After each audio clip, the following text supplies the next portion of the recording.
আজ ডিনারে ভাবলাম চাউমিন খাবো। তো এর জন্য মা আলু, গাজর আর বরবটি কেটে দিয়েছে। বিনসটা পাইনি, বিনসটা সবসময় পাওয়া যায় না। জল গরম বসিয়ে দিয়েছি। ওদের নিরামিষ চাউমিন বানাবো। চাউয়ের সঙ্গে একটা ইপি ছিল, সেটাও দিয়ে দিয়েছি। এই যে আমি তো নিরামিষ চাউমিন বানাবো, গোলমরিচ দেব।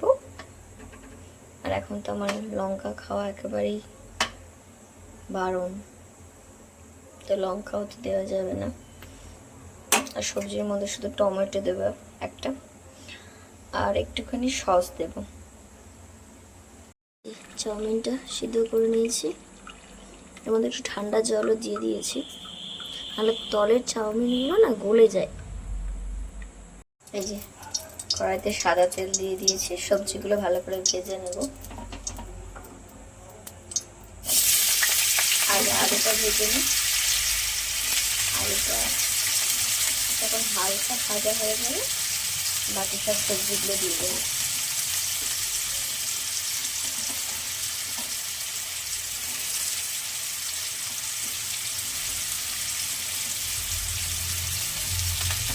চাউমিন খেতে মোটামুটি সবাই ভালোবাসে,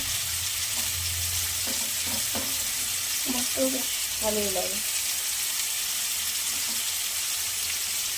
শুধু ম্যাগিও খুব ভালো লাগে, শুধু ম্যাগি সিদ্ধ করে, ওই জল দিয়ে সিদ্ধ করে আমার তো বেশ লাগে।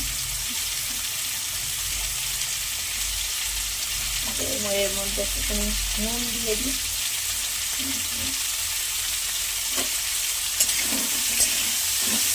আলুটা সিদ্ধ হয়ে যায়, একটুখানি ভাজা ভাজা হয়ে যায়, তারপর বাকি সবজিগুলো দিয়ে দেবো। গপু উঠে গেছে, এর জন্য বিনসগুলো দিয়ে দিলাম, এটা সিদ্ধ হোক। তারপর গপুকে একটু খাইয়ে আসি, এটা চাপা দিয়ে যায়, তার মধ্যে মোটামুটি হয়ে যাবে। ছোট বাচ্চা থাকলে এই অসুবিধা।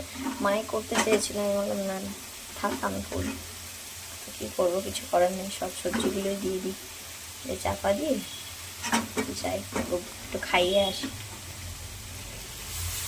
যে আমি গপুকে খাওয়াচ্ছিলাম, ভাজা অনেকটাই হয়ে এসেছে, মা নেড়ে দিয়েছিল, আর একটু হয়ে গেলে সিদ্ধ হয়ে গেছে। মায়ের মধ্যে টমেটো দিয়ে দিয়েছি,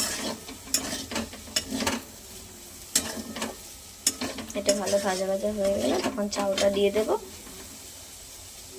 তারপর গোলমরিচটা দেব, তারপর একটুখানি টমেটো সস, একটু সয়া সস দিয়ে দেব। এই দেখো চাও দিয়ে দিয়েছি, সয়া সস, টমেটো সস সব দিয়ে দিয়েছি, একটু গোলমরিচও দিয়ে দিয়েছি, আর একটু গোলমরিচ দিতে হবে, সরি।